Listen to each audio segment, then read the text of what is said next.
All right, ready to dive deep. Today, we're cracking open a book that really shook things up, The Millionaire Next Door. Get ready to rethink what it really means to be wealthy. It's amazing, right? This book throws out all those flashy stereotypes. Totally. Forget the private jets and mansions, right? Exactly. This book is all about regular folks, people you see every day, who are quietly building serious wealth. You know, your neighbor, the school teacher, the local business owner, they could be millionaires. And that's what's so cool about this deep dive. We're not just here to gawk at the rich and famous. Right. We're going to pull out the actual habits and mindsets these millionaires use so you can apply them to your own journey, your own financial goals. Okay, let's break this down. First up, who am this mysterious millionaire next door? Well, they're definitely not big spenders. Think more about financial independence than outward appearances. You might see them driving a used car. Oh, yeah. Or living in a modest home. That's a deliberate choice. The book tells this great story about a decamillionaire, they call him Mr. Bud, who genuinely prefers, get this, Budweiser, over some fancy, expensive wine. Oh, I love that. It really throws that whole stereotypical millionaire image out the window. Totally. It's a perfect example of how they prioritize things differently. He's not depriving himself. He's just, making choices that align with his values, his long-term goals. And that leads us to a core principle: frugality. Okay, frugality. I think that word gets a bad rap sometimes. We're not talking about being like a total Scrooge here. Right? No, not at all. It's not about deprivation. It's about being intentional with your money. Right. It's understanding that every dollar saved is a dollar you can invest, a dollar that could grow over time. The book has this incredible anecdote about a millionaire's wife who kept on clipping coupons, even after she got like $8 million worth of company stock. Now that's dedication. That's amazing. It really shows how frugality is just part of their mindset, Yeah. They don't see it as a chore. It's a way of life, a key to their financial success. And the book actually gets really specific about their spending habits. Yeah, I loved those parts. I think a lot of people listening will find it relatable. For example, the average millionaire next door spends less than $400 on a suit.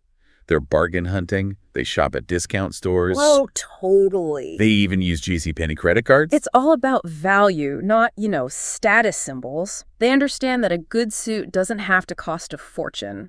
And this mindset applies to how they manage all of their resources, their time, their energy, and obviously their money. So it's about more than just saving a few bucks here and there. It's about cultivating that whole millionaire mindset, wouldn't you say? Absolutely. They are really deliberate with their resources, especially time. Yeah. They plan, they budget, they set aside time, not just for work, but for investing too. They're working smarter, not just harder. This is where it gets really fascinating. Mm-hmm. The book introduces this idea of pause and UAWs, Yes. prodigious accumulators of wealth and under accumulators of wealth. Such a cool concept. It is. It's a brilliant framework. So those PAWs, the millionaires next door, are those folks who live below their means, invest wisely, and really play that long game. The UAWs, though, Right. you might have big incomes, but their spending habits keep them from building that real lasting wealth. Exactly. They don't have that palm mindset. Now, some of you might be thinking, I'm way too busy to spend hours and hours on financial planning. But the book has a pretty convincing counterargument to that. Remember that story of the stockbroker who admitted he'd be way richer if he just held on to his investments instead of constantly buying and selling? Oh, yes. That's a classic. It is. It really drives home the importance of patience, and taking that long-term view like a true paw. They're not chasing quick wins. They're building a foundation. A foundation for lasting financial security. Yeah. Now, The Millionaire Next Door also gets into this kind of controversial topic called economic outpatient care. It's shortened to EOC. Oh, yes, EOC. Which basically means like financial support that adult children get from their parents. Right, it's that helping hand. And what's interesting is that even though it's often well-intentioned, EOC can sometimes actually hold back the younger generation from building their own wealth. It can, yeah. It can create a dependence, make them feel like they don't need to be self-sufficient. Yeah, like giving someone a fish versus teaching them to fish. Right? Exactly. And the book gives some really relatable examples of EOC, like gifts for down payments, help with college tuition, even just covering everyday expenses. It's about recognizing these patterns and understanding what they can do, the impact they can have.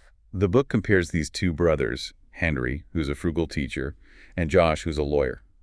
Henry built his own wealth, but Josh, he got a lot of help from his parents. Right, but He ended up struggling financially. yeah. It's a pretty stark example of how ESC can play out in real life. It really shows you that self-reliance, that financial independence, even if you're starting from a tougher spot, can be so much more powerful than just getting constant help. Okay, so we're seeing that building wealth isn't just about earning a big paycheck. It's about mindset, it's about habits, It is. and sometimes it's about making tough choices about accepting help. Absolutely. And that leads us to this whole of legacy. What do these millionaires next door really prioritize when it comes to passing on their wealth to their kids? Is it more than just money? Yes, it's about more than just handing over a fortune. The Millionaire Next Door suggests that the best thing you can give your kids is values. Okay, values, yeah. A financial blueprint for a secure future, that sense of responsibility and self-reliance. They talk about Mr. Andrews in the book. He wants his daughters to be happy more than anything, so he doesn't really focus on teaching them about money. Right, it shows you what can happen with unintentional spoiling. But then we meet Mr. Ring, and he's very careful about what he gives to his grandkids. He really wants his family to stay close, you know. A more balanced approach. Exactly. And then there's that incredible quote, the one from a millionaire who said, "I never even knew my dad was wealthy until I had to handle his estate after he passed away. He never acted like it." Wow, that's powerful. It tells you that true wealth isn't about showing off. It's about the values you live by, the legacy you leave behind, not just the money. It's about character. Okay, so a pattern's emerging here. Becoming a millionaire next door, it's not about what business you're in. It's about you, your character, your choices. That's it. The Millionaire Next Door completely debunks the idea that some jobs are just like a golden ticket to getting rich. Like there's a magic formula. Right, exactly. It really comes down to the person, their work ethic, their discipline, their ability to make good decisions, no matter what field they're in. The book tells this funny story about a business broker who is trying to convince the authors to invest in his industry. Oh, really? It's almost like he thought he had the secret to wealth and he was going to, let them in on it. That's so common, though, isn't it? People get caught up in those get-rich-quick schemes, or they think there's one hot industry. But this book emphasizes real wealth comes from personal qualities. Qualities like resilience, adaptability, a good work ethic. Exactly. I use the example of coal mining. Right. It was always seen as a path to wealth. But things have changed. Yeah. It's not as profitable as it used to be. But there are still people in that industry doing well. That makes sense. It reinforces the idea that it's the person, not the external factors, that really matters. It's interesting. The Millionaire Next Door mentions that a lot of millionaire parents want their kids to go into self-employed professional careers, like doctors or lawyers. Oh, that's interesting. Yeah, and it makes sense when you think about it. It does. It does. It's recognizing that potential for higher earnings and that stability. Right. It shows that strategic thinking they often have. Absolutely. So it's like these millionaires next door. They're not afraid of hard work. They actually see it as a way to gain control of their own financial destinies, a path to freedom. Exactly. The book really challenges that traditional idea that working for someone else is safer than being self-employed. I know we've all heard that, like, get a stable job with benefits. But this book flips that idea on its head. It does. Some of the entrepreneurs in the book actually argue that having different sources of income, which is common for business owners. exactly, can actually be less risky than relying on one employer. Now, that's an interesting way to look at it. It is. They see it as a way to diversify, to build a safety net. Yeah. It's not about just playing it safe. It's about being proactive, creating your own opportunities. That's a great way to put it. The Millionaire Next Door tells this fantastic story about Mr. W., a business owner, who basically used his entrepreneurial skills to keep his dog. Wait, his dog? What do you mean? I know, it sounds a little random, but trust me, this is a great story. Okay. It really highlights that problem-solving mindset and that tenacity that so many successful entrepreneurs have. Mr. W., he ran into this major obstacle. His condo association, Uh-huh. they had this super strict no-dog policy. Oh, no. But Mr. W., he wasn't going to back down. He loved his dog. Of course. So what did he do? Well, they basically tried to force him to get rid of his dog or sell his condo. They even tried to change the rules to ban dogs over a certain weight, specifically because his dog was, a larger breed. Oh, wow. Sneaky. Right. But Mr. W was smarter than that. He threatened to turn his condo into like a vacation rental for his employees, which would have meant more noise, more traffic, just a lot more hassle for the condo association. Brilliant. It totally threw him off guard. They ended up letting him keep his dog. Wow. So he won. He did.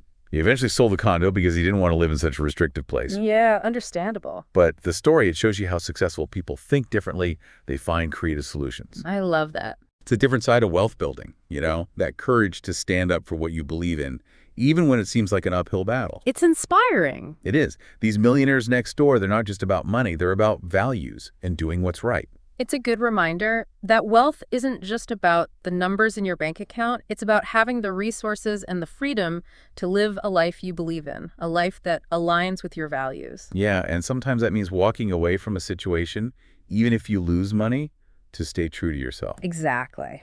Okay, so we've talked about who these millionaires next door are, some of their key traits, being frugal, having a long-term mindset, and being willing to challenge those traditional ideas about money. Yeah. But the book also goes into specific strategies they use to build their wealth. It does. And one of the most intriguing ones is this idea of minimizing realized income to maximize unrealized income. Okay, that sounds a little complicated. Can you break that down for us? Sure. Realized income is the money you actually earn, the money that gets taxed. Unrealized income, on the other hand, is how much your assets have gone up in value. Things like your stocks or real estate. Exactly. But you haven't sold them yet, so you haven't, actually gotten the money. So you haven't paid taxes on it yet. Right. The book argues that for most people, income tax is their biggest yearly expense. So if you can minimize how much of your income is realized each year, you're basically paying less taxes. Oh, I see. And letting more of your wealth grow over time. The book says some millionaires only live on like 6.7% of their total wealth every year. It's amazing. It really highlights how much they value building their wealth more than just spending it on fancy stuff. They understand that every dollar they don't spend is a dollar that could be growing exponentially, right? Right. So how do they actually do this? What kind of investing strategies do these millionaires next door use? Well, they're very careful and well-informed investors. They spend a lot of time planning, researching, often focusing on areas they already know a lot about. The book mentions they spend an average of 8 hours a month planning their investments. That's a serious commitment. It is. And that planning pays off. Yeah. Paul I just spend almost twice as much time on investment planning as UAWs. It's like they're taking control of their financial future, They're not just blindly following the latest trends or relying on someone else to tell them what to do. Exactly. And they are much more patient. They're looking for long-term growth, not just those quick wins. The book talks about how different they are from those hyperactive investors who are constantly buying and selling, losing money to fees, and often missing out on the benefits of just letting their investments sit and grow. Exactly. These millionaires understand that time is their friend when it comes to building wealth. They're not trying to beat the market. They're letting the market work for them over time. And even though they might get advice from experts, they're very careful about who they trust. They are. They usually get referrals from people they know are successful, like their CPAs or other millionaire friends. So it's all about building that network of trusted advisors. Yes. Not falling for those like slick marketing campaigns or high-pressure sales tactics. Absolutely. And they're very focused on keeping their fees and expenses low. Which makes a big difference in the long run. It really does. Okay, we've covered a lot: frugality, long-term thinking, strategic investing. But I think one of the most important takeaways from The Millionaire Next Door is this idea that wealth is about more than just money. It absolutely is. It's about freedom, security, having the resources to live a life that reflects your values. It's about building a legacy that goes beyond just the money and stuff you have. The book really challenges those traditional ideas about what it means to be wealthy and successful, doesn't it? It does. It shows us that true wealth is often hidden, built on hard work, discipline, and making good decisions. It's a message that really resonates with anyone, regardless of their background or how much they make. Absolutely. And it reminds us that building wealth, it's a journey, not a destination. It's about consistently making good choices, day after day, choices that move you toward your goals. I love that.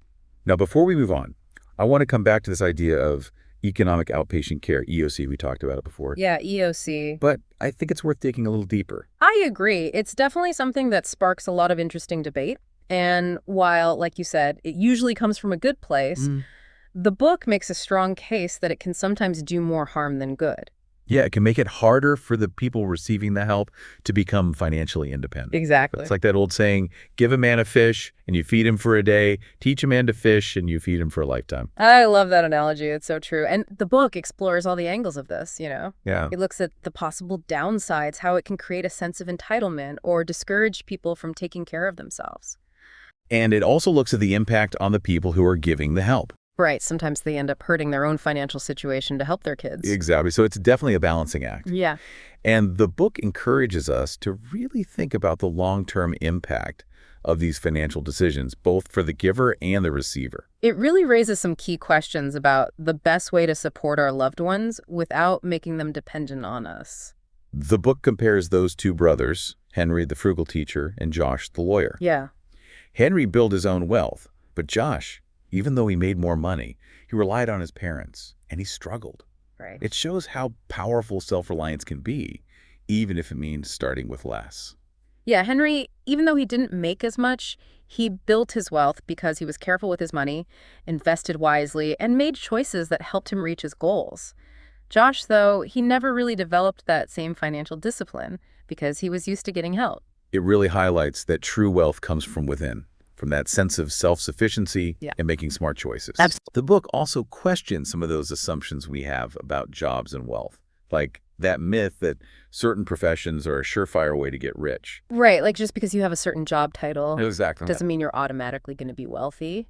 The book points out that even in those high-paying professions, like being a doctor or a lawyer, you see a huge difference in how much wealth people actually build. Right, some are millionaires next door, and others Are barely making ends meet. Exactly. It always comes back to those core principles: being frugal, planning ahead, and thinking with the long term. It's about making your spending align with your values.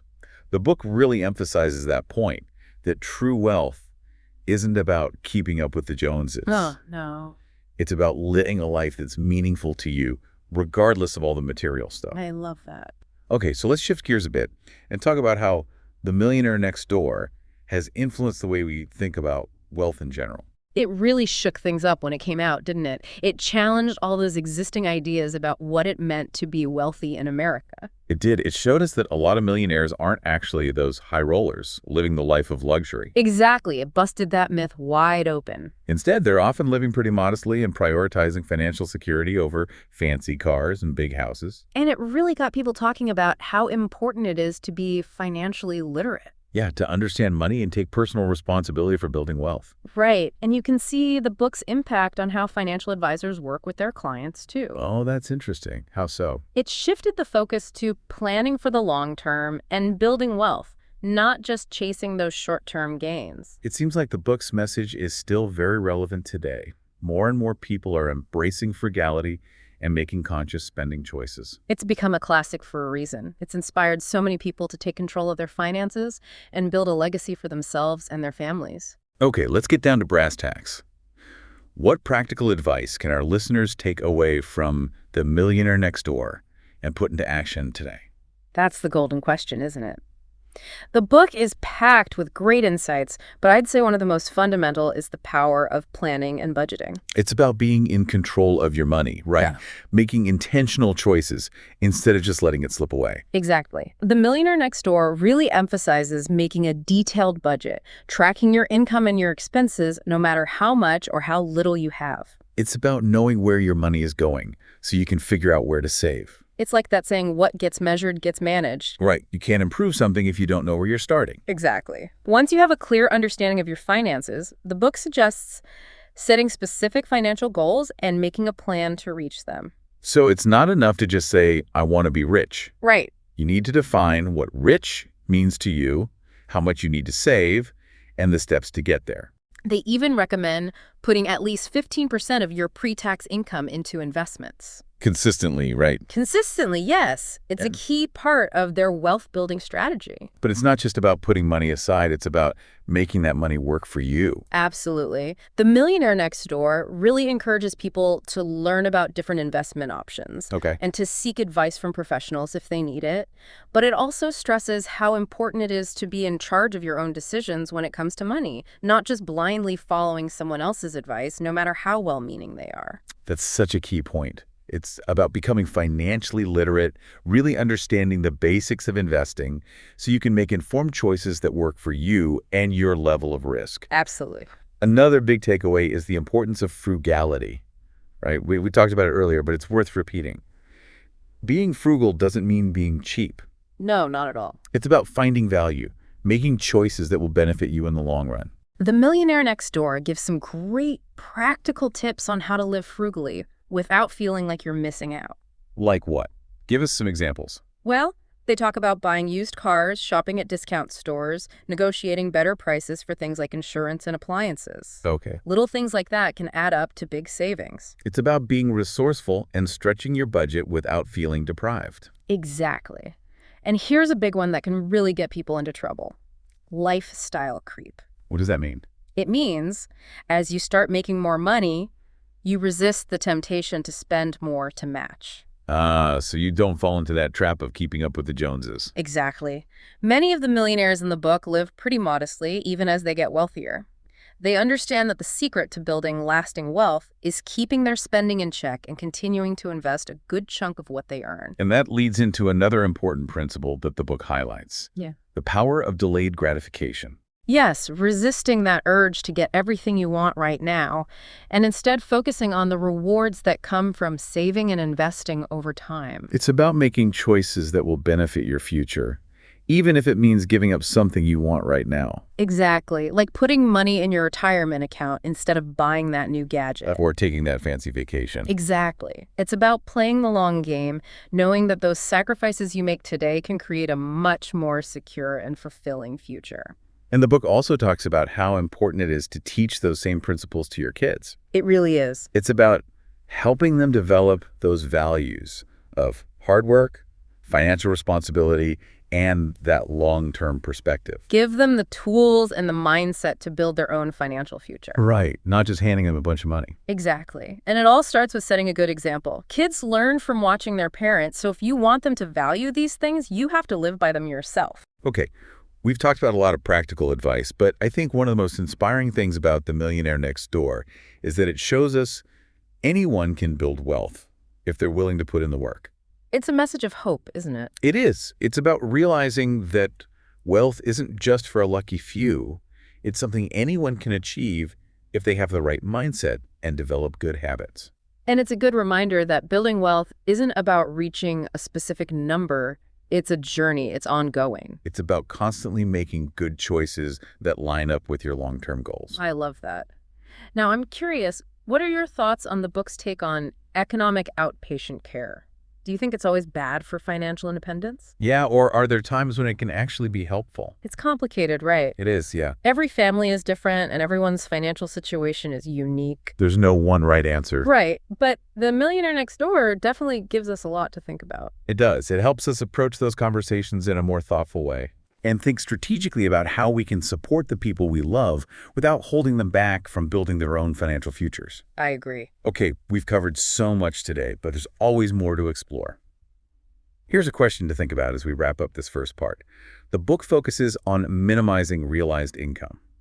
Right. So how do you think changes in tax laws or new investment strategies might affect how the Millionaire Next Door approaches building wealth in the future?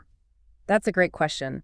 The financial world is always changing, and the most successful investors are the ones who stay informed and adapt as needed. So true. It's all about being flexible and staying ahead of the curve. Now, stick with us, because in part 2, we'll dive into some of the more nuanced parts of The Millionaire Next Door, like how those millionaire parents manage to raise kids who are good with money without spoiling them rotten. Welcome back to our deep dive into The Millionaire Next Door. Glad to be back. In this part, we're tackling a question that I know a lot of parents struggle with. Oh, yeah. How do you raise kids who are responsible with money without just showering them with cash? It's a tough one. It is. Yeah. This is where the book offers some really insightful advice. Yeah, fair. It emphasizes that the most valuable thing you can give your kids, it's not a big trust fund. Right. It's the tools and the mindset to build their own financial security. It's about empowering them. Exactly. Right. We talked before about those potential downsides of, economic outpatient care. Yeah, the EOC. The Millionaire Next Door suggests that instead of just giving kids money, parents can support them in ways that encourage independence and a strong work ethic. Like what kind of things are we talking about? Well, things like investing in their education. Okay. Maybe giving them some seed money to start a business. Oh, yeah, I like that. Or even just giving them opportunities to learn how to manage money well. It's about teaching them those essential skills. Exactly. Empowering them to be self-sufficient, to make smart choices with their money instead of feeling entitled. It's such a valuable lesson. It is. Yeah. And the book has some great examples of how millionaire parents strike that balance. Remember the story about the dad who made his son define like 3 SAT vocabulary words at every dinner? Oh, yeah, that was a good one. It's those little things, those consistent actions that shape how a kid views hard work and the value of learning. It's about weaving learning and personal growth into everyday life. It's not just about the money itself. It's about teaching those important values. Exactly. The Millionaire Next Door also warns against spoiling kids with, super expensive gifts or creating an environment where they just expect to have a certain lifestyle. Right. It's not about never giving them nice things. It's about teaching them that feeling good about yourself comes from effort and accomplishment, not just getting everything you want right away. That's so important for kids to understand. It is. And as parents, so much of it comes down to setting the right example. Absolutely. The Millionaires Next Door, they walk the walk. They live those values of hard work, discipline, and long-term thinking so their kids see it firsthand. And they learn from that. Exactly. It brings us back to that quote. I never knew my dad was wealthy until I became executor of his estate. He never looked it. So powerful, right? It really shows you that true wealth is often hidden. It's not about flashy cars or designer clothes. It's about who you are on the inside. Yes, it's about those inner qualities that help you build a meaningful life. After diving into The Millionaire Next Door, it seems like true wealth is less about your bank balance and more about how you view the world. I think that's a great way to put it. It's about financial independence, yes, but it's also about having the freedom to live the way you want, to make choices that support your long-term goals. It's a really inspiring message, isn't it? It suggests that we all have the potential to create a great life, no matter where we're starting from. It does. The Millionaire Next Door gives us the power to take control of our financial lives and create a better future for ourselves and our families. Well, this has been an incredible journey. We've uncovered so much wisdom about money, but also about living a meaningful life. It's been amazing. It reminds us that real wealth goes beyond just money. It's about financial security, personal fulfillment, and leaving a legacy that's about more than just material possessions. I agree. So, as we wrap up, what are some final thoughts you want to leave our listeners with? I'd say, think about this. What are some small, consistent things you can do today to start living by those principles we've been talking about? Yeah, what can people start doing right now? Maybe it's making a budget, setting up automatic savings, or just saying no to that impulse buy. Remember, building a strong financial future starts with one intentional step. Don't underestimate those small steps. No, they really do add up over time. And as you're on that journey, keep in mind that true wealth is about so much more than just money. It's about being free to live by your values, having the security to chase your dreams, and having the ability to make a difference in the world. That's beautifully said. Thanks for joining us on this deep dive into The Millionaire Next Door. I hope you found it helpful and inspiring. Me too. Now stick with us for part 3, where we'll explore even more about the Millionaire Next Door, like how those millionaire parents raise kids who are good with money without spoiling them. Welcome back for the final part of our deep dive into The Millionaire Next Door. It's been a great conversation. It has. In this last part, we're going to tackle a question that I'm sure a lot of parents out there are wondering about. Oh yeah, I bet. How do you raise kids who are good with money without just handing them everything? That's the million-dollar question, right? And The Millionaire Next Door really gets into this. It does. It emphasizes that the most valuable inheritance isn't a trust fund. Right. It's those tools and that mindset that help kids build their own financial future. Empowering them. We talked earlier about, economic outpatient care, the EOC, and how it can sometimes backfire. The Millionaire Next Door suggests that instead of just giving money, parents can support their kids in ways that build independence Okay. and encourage a strong work ethic. Give me an example. What kind of things can parents do? Well, think about investing in their education, maybe offering some seed money for a business idea, or even just creating opportunities for them to learn about managing money. So it's about those practical skills. Exactly. Give them the power to be self-sufficient, to make smart decisions about money instead of creating that sense of entitlement. Right, because if they always expect to be bailed out, they never learn. Exactly. The book offers some great examples of how those millionaire parents find that balance. Remember that story about the dad who made his son define 3 SAT vocabulary words at every dinner? Oh, that's right. It's those little things that can make a big difference in the long run. It's about incorporating learning and personal growth into daily life. It goes beyond just the money itself. It's about those underlying values. That's a great way to put it. The Millionaire Next Door also warns against spoiling kids with extravagant gifts or letting them think they're entitled to a certain lifestyle. Yeah, that's a fine line, isn't it? It is. It's not about denying them nice things. It's about teaching them that real happiness comes from hard work and achieving things, not just getting everything you want whenever you want it. I think so many parents struggle with that. They do. And so much of it comes down to leading by example. Oh, absolutely. The Millionaires Next Door, they live by those values. Their kids see them working hard, being disciplined, thinking about the future, and they learn from that. It's the best way to teach, really. It is. It all comes back to that powerful quote. I never knew my dad was wealthy until I became executor of his estate. He never looked it. That says it all. Real wealth often goes unnoticed. It's not about showing off. It's about who you are as a person. Exactly. It's those qualities that help you build a truly fulfilling life. After exploring The Millionaire Next Door, I feel like true wealth is less about the numbers in your bank account and more about a way of life, a set of values. I think that's a great takeaway. It's about financial freedom, of course, but it's also about the freedom to live according to your values, to make choices that align with what's important to you. And that's something we can all strive for.